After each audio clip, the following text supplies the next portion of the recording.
At this time, I would like to welcome to the podium Conference Planning Committee Chair, Dr. Jan Hanzinski. And it took me about 10 years to be able to say that name, but here she is to kick off the conference. Thanks.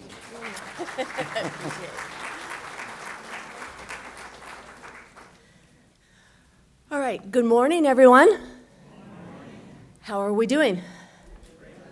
Wonderful, wonderful. Well, let's get a little bit of energy up in this room going a little bit by me asking you a couple questions. First, we like to know who is attending the conference every single year. So let's start with the group of hands. How many people is this your first year to attend our conference? Wow, wow, wow, wow, yeah, okay. How many people have been here for 5 years or more? 10 years or more? Got a couple hands still up. Okay, so now I don't want to skip the people who it's their second, third, or fourth year. So how many people have been to more than one conference? More than one conference. Okay, you barely meet, just surpass the newbies by just a little bit, but thank you for coming back. So we appreciate you being here. I'm going to make sure I go over several items, but one of the first things I want to talk about is we are excited. Our biggest goal of this conference is to make sure everybody either learns something new, remembers something that they forgot, I was told recently by someone on that one, or it finds some information that will help them live better or help a loved one live better.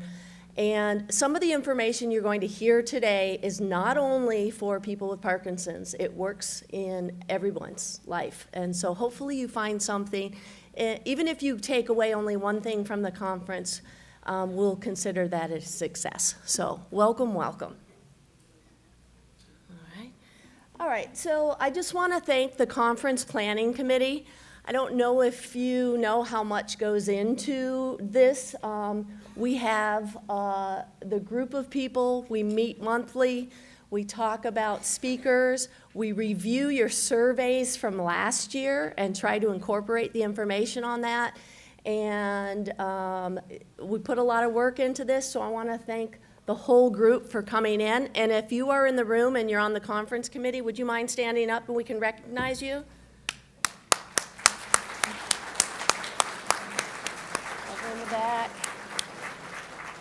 And I think half the planning committee is out still helping people get in. So as you can tell, we do that.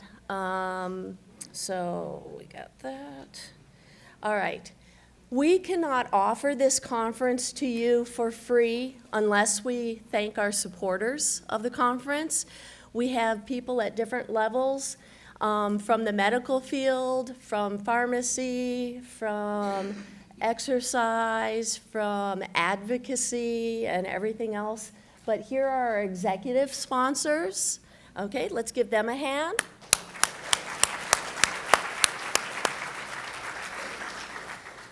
Our corporate sponsors.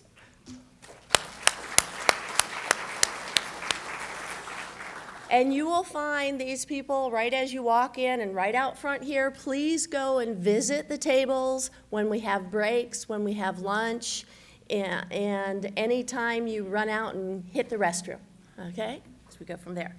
We also have exhibitor sponsors.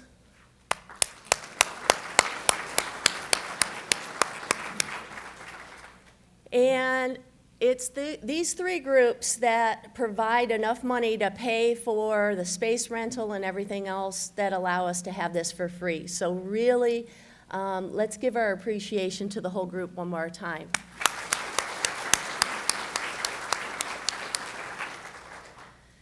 Okay. We also have our nonprofit tables that are out there that you can learn additional information from. You can see the list here. A lot of these people are down the stairs, so during lunch, a lot of the lunches and drinks will be downstairs. You can go and visit at any time in between. Hopefully, again, you gain some information that will help you. An additional thanks to the following people, and Are any of my volunteers here? I would like you guys to stand up. My volunteers. And the LSU students with the purple shirts that checked you in and were running around, they're probably still out there. They are additional volunteers that have helped also. Video production is in memory of Ron Boudreau this year. The last couple years, we haven't obtained enough funding to give you a proper video and make it accessible for everybody to see the conference. We have that ability this year. So about 2 weeks after the conference, you're going to see some follow-up links where you'll actually have access to all the presentations. And so everything that you see today is being videotaped. And so you can use that, you can share it with your friends, et cetera. All right, so we're happy to have them. Okay, now let me talk about the morning agenda, how we're going to go through this, and see how I'm doing on time. Yeah, so we have, we start with the keynote speaker. We'll have a little break. You can get an idea of how this is going to work. We have an interactive demonstration, and it's interactive. That means you can participate at the same time. Everybody remember all that? You had to sign off your life to come to this conference to say you're going to be safe when you do these interactive items, so please keep yourself safe as you do that. Then we make it all the way through the morning session to lunch. Now, a couple reminders about what's going on here and some issues that came up. We have our 2 morning speakers. Normally, they're here at the end of the day Q&A. Unfortunately, well, fortunately, one just became a great-grandmother and wants to go meet her great-grandchild. And so her flight leaves right after her presentation. So we're going to give her an excuse and let her leave a little bit early, if that's okay with you guys. And then we also have our morning speaker, our keynote, Dr. Rao. She needs to get her daughter to the airport. We don't want her to miss her plane. And it's in New Orleans, right? Yeah, so we need to let them go. So their Q&A will be after their sessions, but we'll have additional information, contact information for them. All right, you can see how the rest goes through lunch. Then in our afternoon session, you can see what's going on there. Dr. Hackney and Dr. Houghton will be presenting, and they will be the ones mainly at the Q&A session at the end of the day as we go through. Okay? All right. So, in addition to our tables, have you seen the memorial table that's right in between the 2 entrances to the area? If you have somebody that has had Parkinson's and passed away, we are writing the names on the memorial table in terms of respect for their lives and celebration of it. All right. It is my pleasure to tell you a little bit about the P.J. Mills keynote address. Let me give you a little bit background information about P.J. Mills first. I want to bring to your attention the man for whom the keynote address is named. In 2021, we began an exciting collaboration between LSU and Blue Cross and Blue Shield of Louisiana Foundation. The foundation gave a most generous endowed gift to LSU specifically for our work with this statewide Parkinson's conference, this conference per se. This gift honors the life and legacy of Mr. P.J. Mills, former CEO of Blue Cross and Blue Shield. Mr. Mills passed away in 2021 after a battle with Alzheimer's and Parkinson's disease. Mr. Mills was a true Renaissance man. He gave his energy and talents to business, government, service, and education. We are inspired by Mr. Mills' life and honored to name our annual conference keynote address in his memory. On behalf of our organization committee and LSU, thank you. Thank you, Blue Cross and Blue Shield Foundation, for your commitment to serving people with Parkinson's and their families. Thank you for supporting our research and care for this disease. Thank you for strengthening this community and a community dedicated to improving quality of life for all people with Parkinson's, especially those impacted by the disease. Okay? All right, so thank you, Mr. Mills. Now, I'm about to introduce our keynote speaker, and we can get going for the day. So, I am so excited to introduce our keynote speaker, Dr. Jayashree Rao. And Dr. Rao, over the last 3 decades, has experience of teaching medical students, residents, and fellows in pediatrics and in pediatric endocrinology in medical school. She brings a deep commitment to education, clinical care, personal well-being. Her clinical work focuses on treating children and adolescents with chronic and rare endocrine disorders, guided by a strong sense of empathy for patients, families navigating lifelong conditions such as childhood diabetes and complex aftermath of brain tumors. In addition to her medical practice with academic teaching, she leads courses in mindfulness and wellness and illness for physicians, nurses, medical staffs, the broader community, like people with Parkinson's and their caregivers. Hence the reason she is here. Some of you may remember Dr. Jay Rao. He was actually a physician, neurologist who worked with people with Parkinson's, and I know some of you actually saw him long ago. This is his wife. They are both doctors. They are both highly interested in helping the community, and we are so lucky to have her here with us today. Okay. Her approach integrates embodied teaching and guided meditation across diverse settings, from hospitals to universities to public gatherings, fostering healing presence and resilience in both healthcare providers and those they serve. Hopefully, each of us can learn a little something about dealing with stress, dealing with anxiety, depression, high blood pressure, chronic pain, or some other beneficial outcomes of her research. Please join me in welcoming Dr. Rao.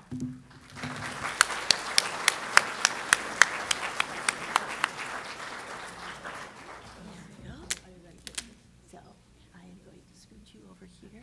Do you want to move that out of your way? You good to go? Is that better? Yeah, that's good. But you wanted to walk around a little? No, I'll be okay here. Whatever you. Can everyone hear me? All right, great. Can everyone see me? So I already became 1 foot taller.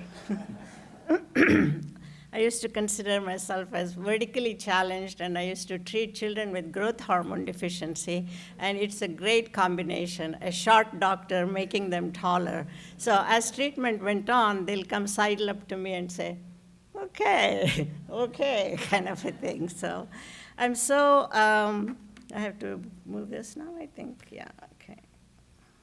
Sorry, here we go. All right.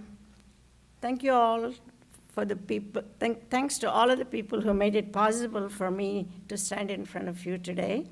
And what I've learned from many, many wisdom masters I'm going to share with you.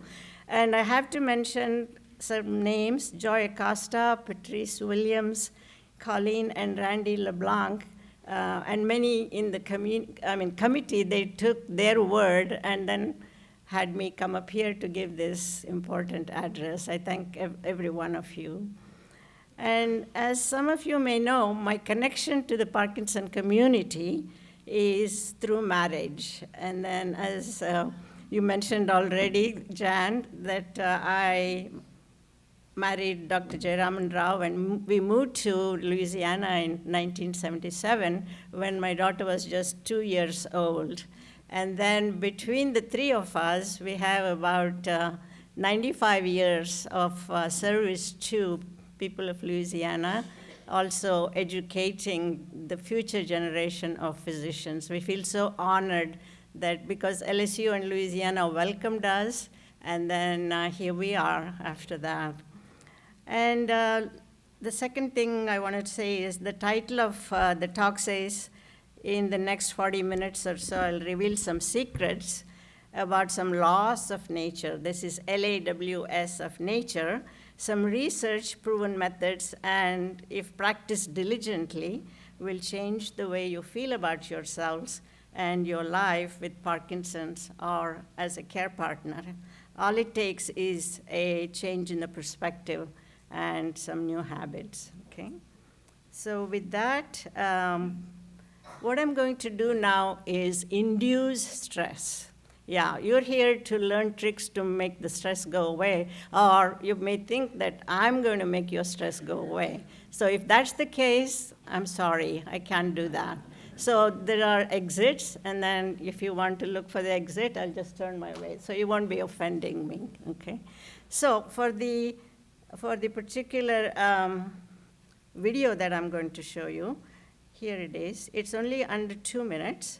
And in addition to what you're going to see in the video, I also want you to pay close attention to how you're perceiving this video, meaning your body sensations, what's happening in your thoughts, in your mind, in your emotions and mood, all of that, okay? So here we go.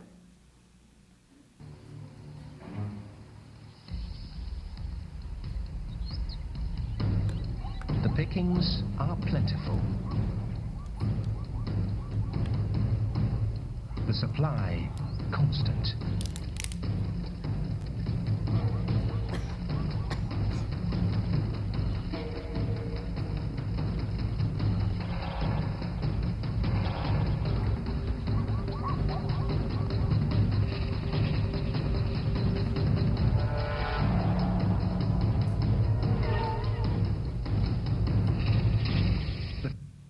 Okay, this is about when I stop the video. It goes on, but I can't handle it because I am stressed.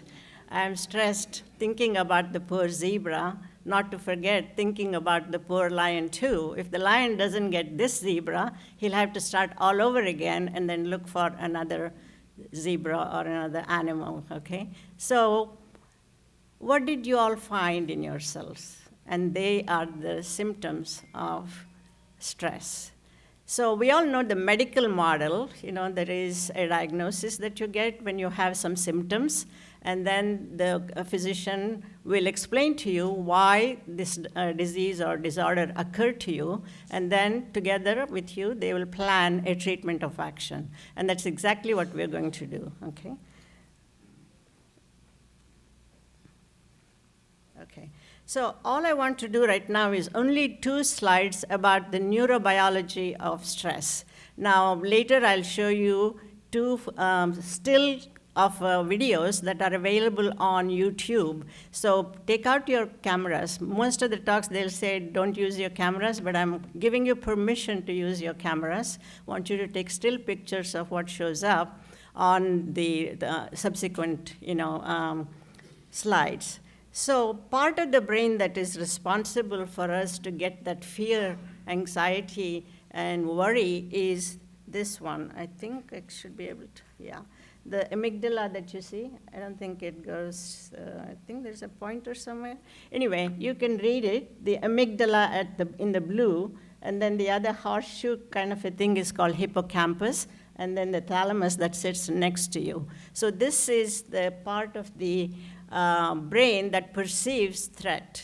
And the other part of it, the other one in the brown towards the left is called prefrontal cortex, and that is the so-called executive functioning. So that's part of the brain will give you like, don't worry, in your case, oh, Parkinson is a diagnosis. I know we've had other illnesses in the past, in the family or ourselves, and then we are under the care of excellent medical, professionals, and we can deal with it, right? So that's the executive function that you need. And then the other part of the brain is called insula. So if I turn my head like this, and if I pretend that it's like a cauliflower and then pull it apart, a tiny area sits in there, that's in the blue there, and that is responsible for information that we get from our gut. Gut brain is just as important as the head brain, okay?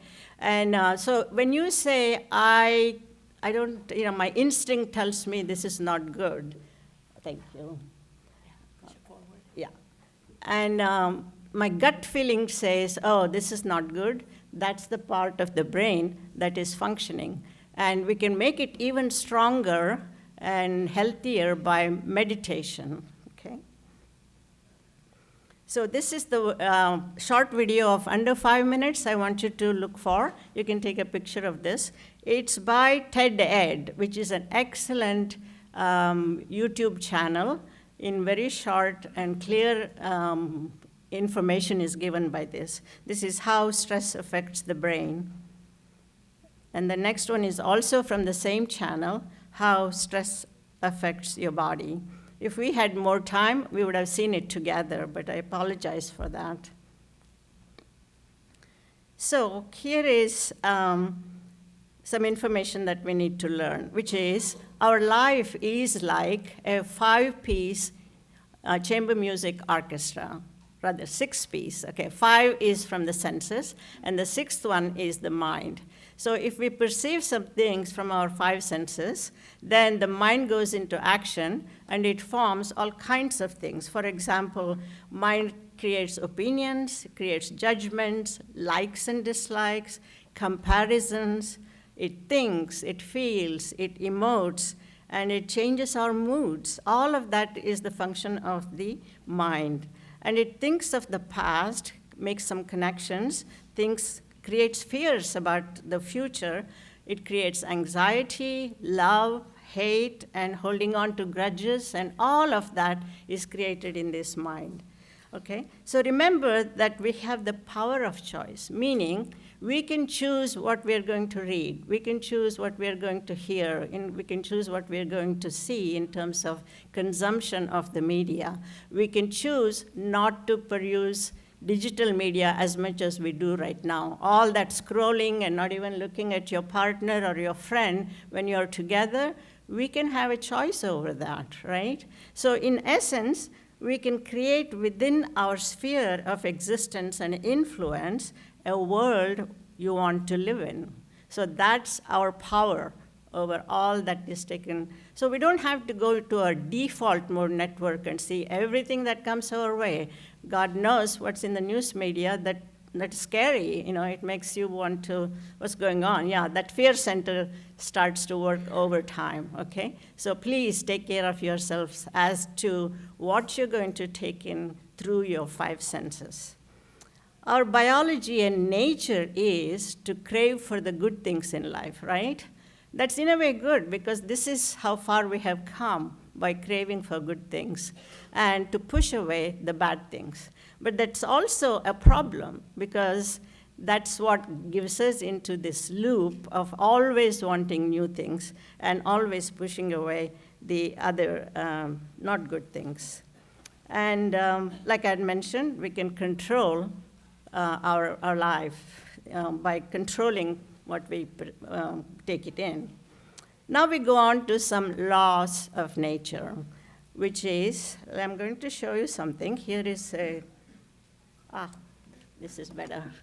I'm holding this object in my hand, okay, between my fingers. And if I drop it, it'll fall to the ground. If I want it to stay there, that means I am having, against the law of nature, right? Now, that's easy to understand, and by about 2 or 3, we understand gravity, and we live accordingly. We don't keep doing this and expect it to stay there. However, the rest of the 3 requires that our mind come into play. For example, impermanence. We all know that we are not permanent. I don't think any of us knows somebody who's lived on forever and ever and ever, right? We know that intellectually, cognitively. But what we do is pretend as if we are living forever. How do we do that? We get upset over little things and, be not very good to our friends and family. We take on very small infractions, such as, oh, she shouldn't have said that. Oh, he should have done that to me. And he's mean, and this and that, and so on. So we're giving so much of power to what happens from people outside. And we're not able to let go of these small things, considering we're going to live on this earth for a very short time. Yeah, it could be 60 or 70 or 80, or it could be just 20. Nobody knows how long we're going to be on this earth, correct? So the second law of nature is every experience, sooner or later, is going to finally lead to dissatisfaction. What do I mean by that? Let's just take a simple example of a cookie. Yeah, you like that cookie, you take a bite, and then yum, this is exactly wonderful, you like it. And then you take another bite, that cookie is gone. Your mind default network says, I want to get another cookie. Okay, some people will stop with second, some people require 10 before they say, this is yuck, I don't like it, right? And the same thing with acquisition. All of us are programmed to acquire more stuff, more stuff. In our culture, it's so much more stuff will fill our houses. I've gone to houses where there's no empty space on the floor or on anything like this, right? And when that happens, we put things in the garage and we take the cars out. When that also gets filled up, we go and rent storage spaces. Every town and city and village, have storage spaces. But we never go look at those things, right? That's how we think we're going to be happy. So when you give your control over to outside things to make you happy, you're actually not living according to the law of nature. And the third thing is a bit more complicated to understand, because we all go with the idea, I am Jayashree.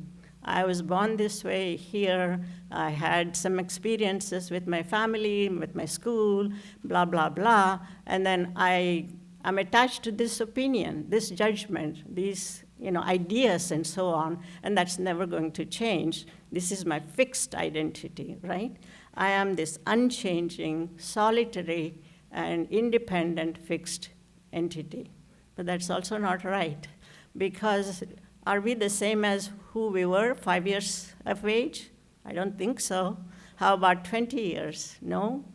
30 years, 40 years? You look at yourself. You may think you are that same person, but you're not. Because as we grow older, we take in more experiences, we get in touch with more people that changes who we are.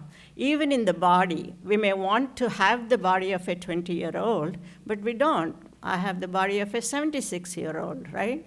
I have the wrinkles, I have my gray hair, and so on. If I get attached to wanting to look younger, then what happens is we are going to be living against the law of nature. But the entire beauty industry, which is multi-billion dollars, is thriving because we want to, look younger and all of that, right? So if we understand this, then it becomes easier for us to live according to the law of nature. Briefly, I want to give an example of the life of a table. So the table starts out as a small seed, and it gets planted by accident or whatever into a forest. So with water, nutrients, and minerals, it becomes a small sapling, and then younger tree, and mature tree, and old tree. There comes a logger and chops down the tree and sends it to the lumber yard, where the table manufacturing company comes and takes it and makes it into a table or a podium like this. And we use this podium for X number of years, and then it starts to break down. There are cracks and doesn't look good. We need a shiny, brand new podium. We take the old podium, put it in a dumpster, and then eventually it disintegrates and goes back into the soil, right? So we are exactly like that. But we consider this as a podium, not even paying attention that this used to be a seed. Make sense? All right. Now there are some truths. So you can argue about how many billion people are there in this earth. Let's just say 8+ billion, and from the time yesterday to today, they may have increased some more. And so we call this home, 8 billion of us. We're all in this together. A nice slogan, my favorite, one of my favorite. But we live not according to this truth. We live according to I, me, and mine, and my little family, and my immediate friends, and maybe a few relatives, and people that we have chosen in the work world. Only the ones we like, right? And then we make this othering of people we don't like. And if we live like that, we're going to live in a very constrictive, small-minded kind of a life. But there is much better way to conduct our lives. Expand your horizon in terms of how many people you're going to say, they are ours, they are ours. In effect, you can expand it so much that all 8+ billion people are ours. There is no separation between us and them. And the religion and wisdom traditions in every faith, ancient traditions have said that, but we don't pay attention to that. Yeah, that's good for church or for temple and so on, but we don't pay attention. Now, however, the scientific community has come up with the exact same thing. For example, if I trace my ancestry, now I'm not talking about few generations, but multiple generations back to 300,000 years ago, I have one mother, and then she is called as mitochondrial Eve. There is also one father. He's called as Y chromosome Adam. These are not the scientists who gave this term. These are the journalists who coined these terms. So in 2017, with my husband's interest, we were able to trace our family's origin. Now, each one of you, if you submit your buccal mucosa to a particular lab that has capability to do this kind of study, you will come across with the same mother and the same father. Now, you're telling me we're not related, right? But we make this distinction. Oh, he looks like me or she looks like me, that's family. And we divide ourselves into so many different things based on a lot of different things, right? The gender, the color of our skin, where we come from, how we speak, all of those kinds of things. We are the ones who create this division amongst ourselves. So if you look at it from the truth, it will be much better for us to deal with this. Now, the separateness I talked about, Neil Theis has written a book. He's an NYU pathologist, researcher, and with many other researchers, he was able to prove something unimaginable. For example, there is no boundary between my skin and the atmosphere, which means there is no boundary between the atmosphere and your skin, your skin, your skin, your skin. So not only are we related, we're the same. So if one gets hurt, I get hurt. So that should prevent us from being mean to other people because I'm hurting myself. Now, if you yell at somebody, of course, the other person will be affected, right? But don't you know that you also will be affected? You'll feel guilty. You think about it later, yeah. So what if we lived that we're all in this together, there's no separateness between me and you? I think that will work out much more harmoniously how we live our lives, how we think about ourselves. Now we move on to, when you boil it down, the why of stress. Why do we get stressed? Just two things. Because we have what we don't want. Here, we have Parkinson, and we don't want that. My spouse has Parkinson, my loved one has Parkinson, and we don't want that to happen. Or we don't have what we want. Again, we don't want to have Parkinson, but we do have it. We don't want our loved one to have Parkinson, but we have it. So that's, funneling into why we get stressed out. Now, another reason is also the change. We've already said that nothing is permanent, so there's constant change. Change is the only impermanent thing, right? But if we don't adapt to change, if we don't adapt to growing old, if we don't adapt to possibility of getting an illness, possibility of our loved one getting a medical condition, then we're again throwing a red carpet to inviting stress on ourselves, right? And the other thing is, other people get illnesses, why not me? What's so special about me that I can't get a disease? So you'll have to twist it to say, I'm not exempt from any number of conditions that are not nice, that we don't expect, that are hard to deal with, correct?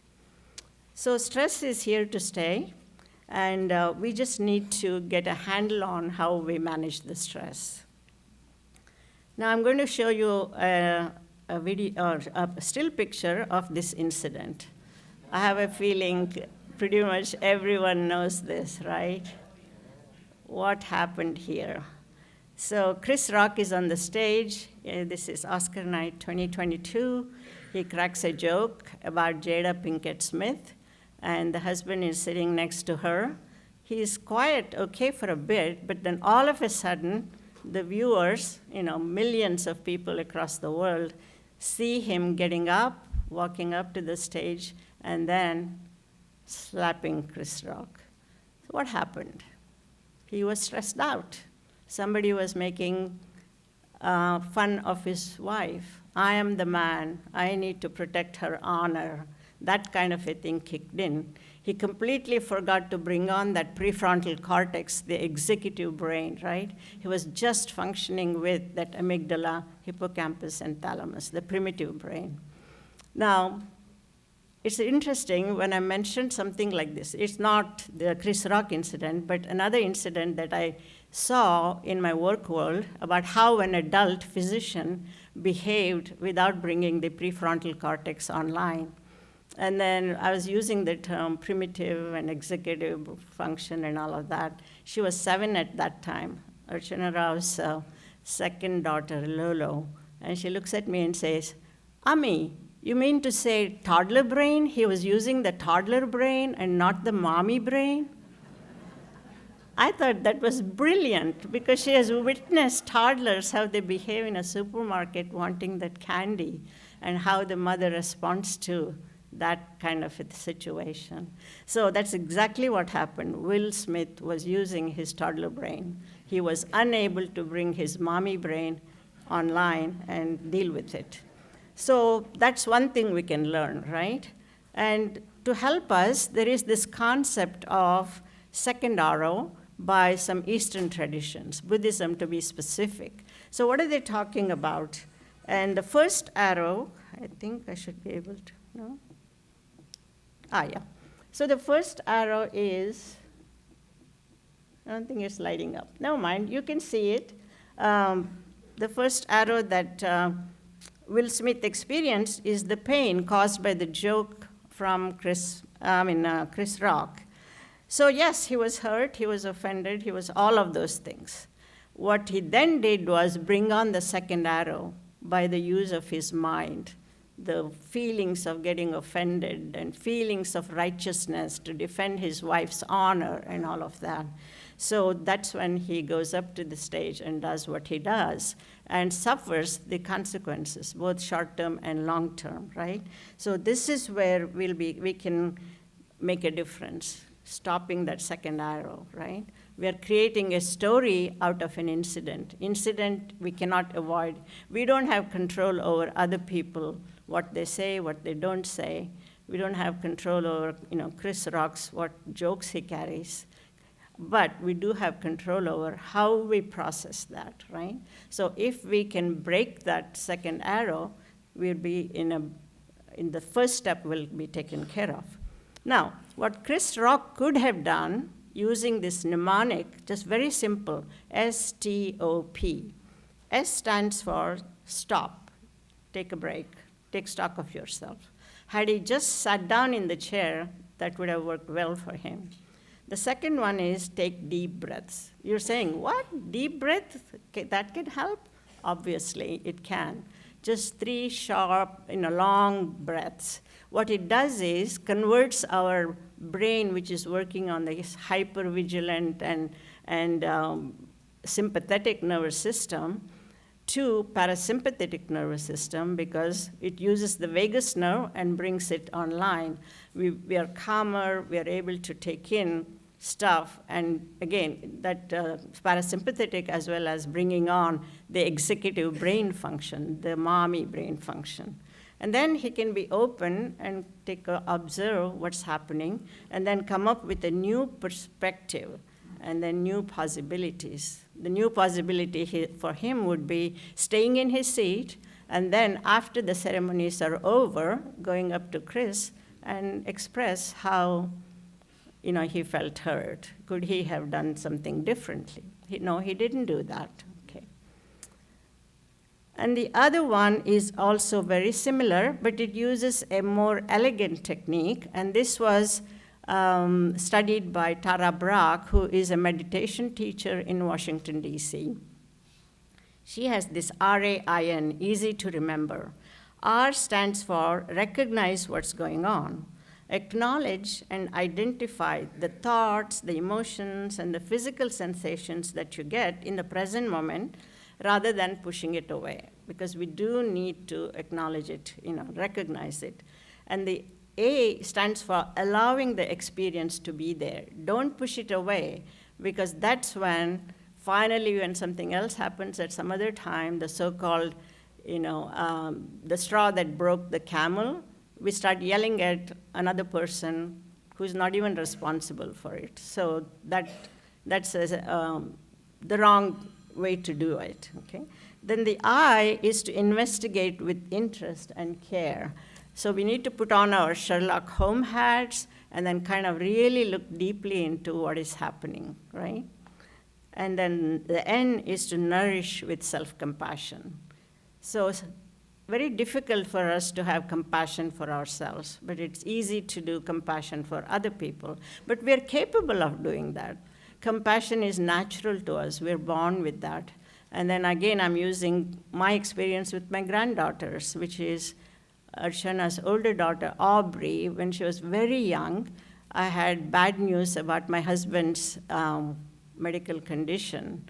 It looked like it was turning, rapidly deteriorating. He developed some symptoms, and the half-life of living is only 2 years. So obviously I was very upset, and then fortunately another physician came over trying to reassure me, and Aubrey then just would not leave. I didn't want her to hear any of this, but she put her arm on my shoulder, and she was there for me. So children as young as that are capable of that. But what we do is, with our own, idea of me and them, our own idea of this self and the others, we create that barrier, okay?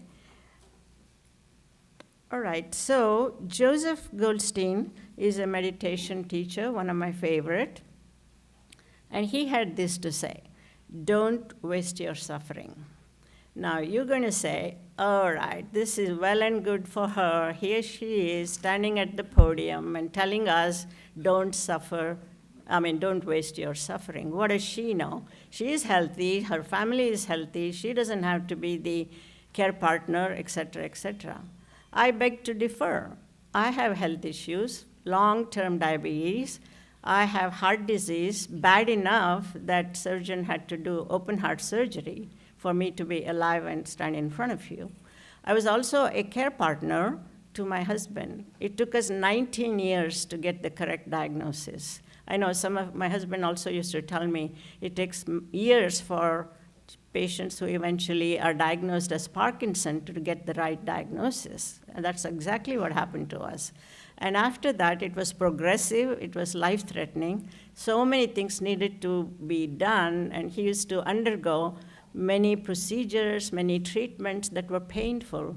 All the time, the cloud hanging over, his lifetime is shortened because of this disease. So we managed it, we dealt with it. In fact, because of my husband's attitude, he won't make himself feel sorry for himself. And his motto was, as long as we're traveling, I'm alive. So we traveled till tomorrow. We went here, there, everywhere. And actually, the quality of our marriage became better. So what I'm trying to say is, yes, we have a disease, and that's your primary arrow that you cannot avoid, okay? But how you deal with that illness, that's the second arrow, and we can manage to get an effect. In fact, I think Colleen yesterday at dinner told me, because of Parkinson's disease, we have met so many wonderful people. This would not have happened if my husband didn't have Parkinson. So try to look at the positive aspect of, the condition that you have to deal with right now. Okay. So in terms of the stress, this is also another one you may want to take a picture. Kelly McGonigal, who is a psychologist at Stanford University, put together a large number of studies, and she came up with this. We think stress is bad. We think we have to do this, that, and the other, but not so. Stress can also be good because we can generate the production of higher levels of two hormones. One is DHEA, and the other one is oxytocin, which is dubbed as the hugging hormone. What we need to do is prime our brain to secrete these hormones, meaning there is an upside to stress. And so I said, you are the artist of your life, and go ahead and make beautiful, meaningful art. So these are 3 comments up here. One is joyful living in a sorrowful world. This is by one of my favorite authors, Pico Iyer, who lived in Japan for, he still lives in Japan, married to a Japanese woman, and this is his observation. People have gone through so much suffering, but still they're able to live joyfully in a sorrowful world. And the second one is through a Vedanta teacher, and he has this to say: our goal is to be with eyes closed, I'm at peace with myself, and with eyes open, our attitude needs to be, how can I help? And then you, as a community, have gotten that part, right? Your volunteerism. I know my time is running out, so I'm going to move quickly. So I mentioned this all about considering everyone, including ourselves, as precious. Now, I got into trouble for saying the word sacred at New Orleans at the Museum of Art. Somebody got offended. So if you don't get offended with the sacred word, please make yourself believe that you're sacred. Not just you, everyone else, okay? But we worked the other way around. I did it all by myself, right? No, I don't. When I sat down to write down how many people were influential in making me who I am today, I came up easily with 100 names. And if I dig deeper, I'm sure I'll come up with even many more. And then we are interconnected. We're all in this together, and we need to help one another. So when I said that you guys do this well, I'm going to, yeah. And one more thing. Long time ago, meaning 15th century, Thomas A. Kempis, who was a Christian devotional at that time, and then he wrote this book called Imitation of Christ. I'm sure many in the audience are familiar with that. This is second only to the Bible, which is most read even now. He had many quotes, and this quote is my favorite. 4 things we need to do if we want peace. The first one, always seek to have less than more. We already went over that, how we rent storage spaces and acquire more. So we're not doing that very well. Always seek to be last rather than first, which means that not take credit for what you have done. So allow other people to take credit. Okay? And seek to yield to the will of another person, which means that you always want to be right. So you seek to have your own will, but don't do that. In all things, try to see, know, and accept the will of God. And so I'm going to, said same too. So in terms of, this is one thing you can do, which is volunteerism, and you all do that very well. As you know, in year 2022, Louisiana Walks raised, I think, 100,000 or more, right? 400,000? Okay, for Davis Finney Foundation. And here is our family at that walk. And then this is Jerry White, who is actually family. He is the brother of my husband from another mother. And gratitude, wonderful thing. If you can jot down 3 things every day, that would be helpful. Some people in your life you're grateful for, some characteristic in you you're grateful for, and something you own. Forest bathing, being in nature is so good for us, and research proves that. A place of worship, your favorite place. For me, churches give me that peace as opposed to temples. and then being with kids. Here is the big kid with his grandkids, having so much fun and be like a kid. Or your favorite music, probably not heavy metal, but anything that you like. These are two of my favorite. And then, of course, quality time with pets. Here I am with the Rao family grand dog, Jimbo. And then finally, this particular slide. And here is my contact information. And the Palouse Mindfulness website is excellent, excellent, because it was put together, coded by a psychologist who actually used to be a coder and a computer science person.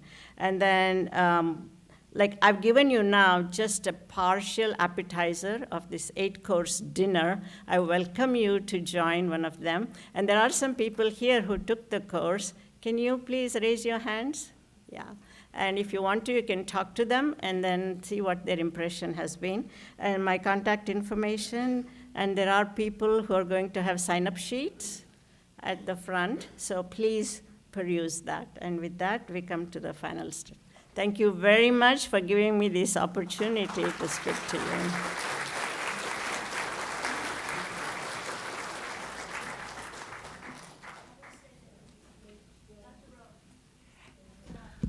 Well, thank you so much, Dr. Rao. That was really informative, and I think we all need to relieve a little stress and get some mindfulness in our lives. So I hope you take advantage of her information.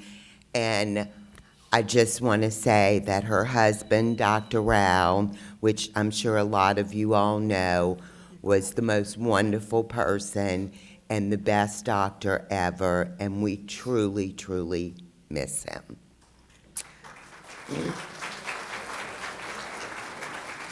So we're going to open it up for questions.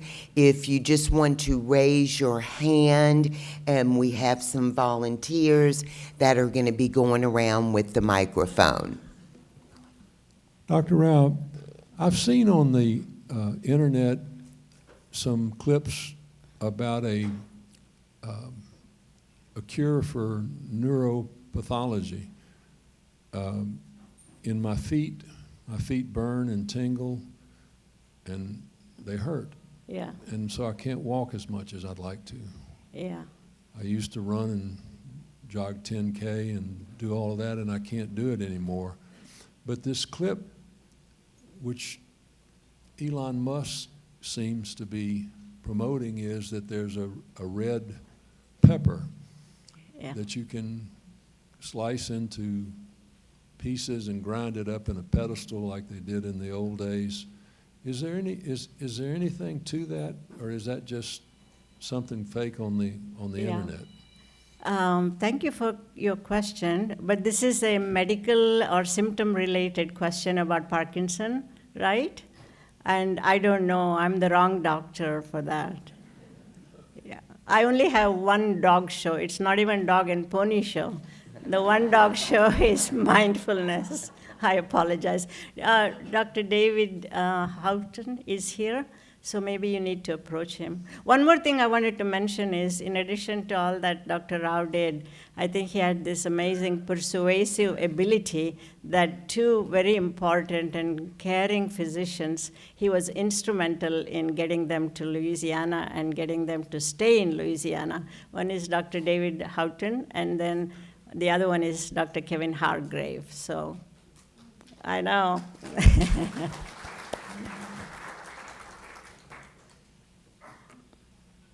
We have a question over, oh, you got it, okay.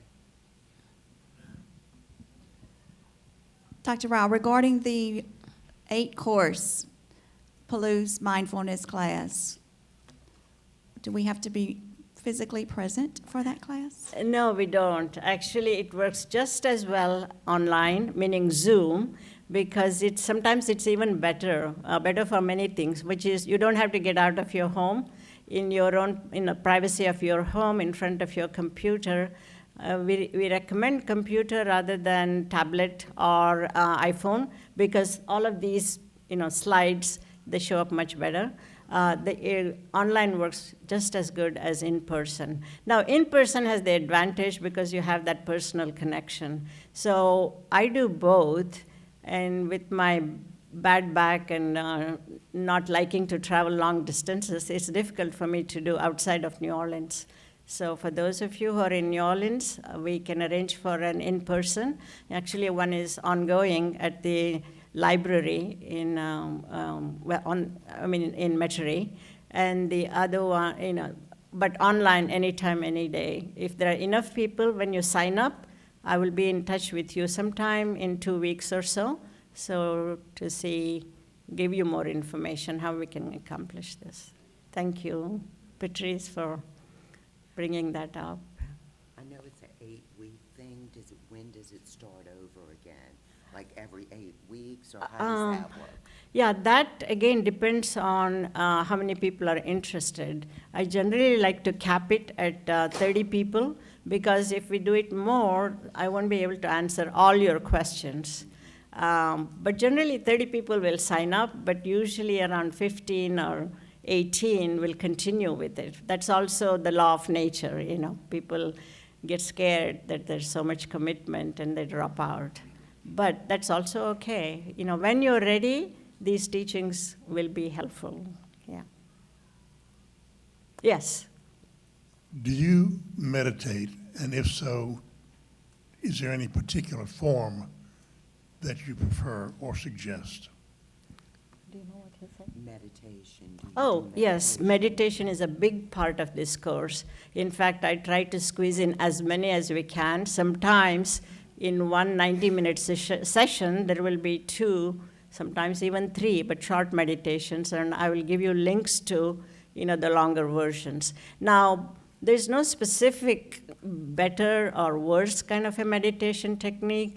Whichever one feels right for you will do the job. Basically, we just need to sit quietly and try to observe what's happening. So by definition, mindfulness and meditation is being present for what shows up in our 5 senses, and the 6th one, the mind, and then without being judgmental about any of this, not try to push away, but just accept it, okay? So you can use any form. For some of our participants, swimming was the meditation that they wanted to do. And so there are sitting meditation, body scan meditation, meditation for specific things, dealing with pain or painful emotions and all of that. So over an 8-week, we probably cover about 20, 24 meditations, yeah.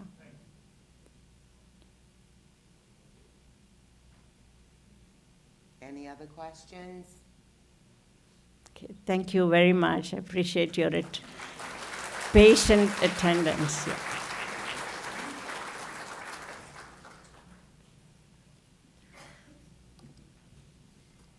Thank you again, Dr. Rao, for sharing a wonderful message with us today. And I hope everybody leaves here with a little less stress in their lives today. Please join me in another round of applause.